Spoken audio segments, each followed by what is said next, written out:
With developing news in New Haven, police in the Elm City are investigating after a 14-year-old was shot and killed. Now, this happened late last night in the city's Fairhaven neighborhood, and that's where we find Channel 3 New Haven Bureau Chief Matt McFarland. He is live right now with the mobile newsroom and some more details for us this afternoon. Matt.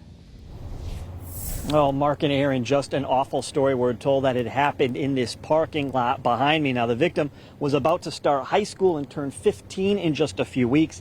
Now his family and friends, well, they're dealing with this loss, which has sadly become now the 19th homicide of the year here in the Elm City. Now, police tell us 14-year-old Tyshawn Hargrove was shot a number of times. According to New Haven's police chief, they got a number of 911 calls shortly before 11 o'clock last night. We're told a large group had gathered at the Fairhaven housing development on Chatham Street prior to the shooting.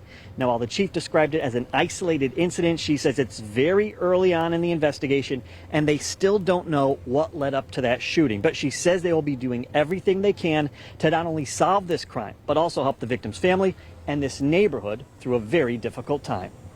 This doesn't affect this one family. It affects, like the mayor said, the whole community, but the school community and his friends as well. We just want to make sure we're doing our best to be able to support at this time. Now, while the investigation is in the early stages, police tell us they are looking at surveillance. There are cameras all over this complex. We're also told there will be an increased police presence here in the neighborhood coming up. They're saying additional walking beats, bike patrols as well. And police weren't the only ones here today either. The Housing Authority, they were doing outreach and canvassing as well. We're going to have that part of the story coming up tonight on Eyewitness News at 5. We're live with the mobile newsroom in New Haven. Matt McFarland, Channel 3 Eyewitness News.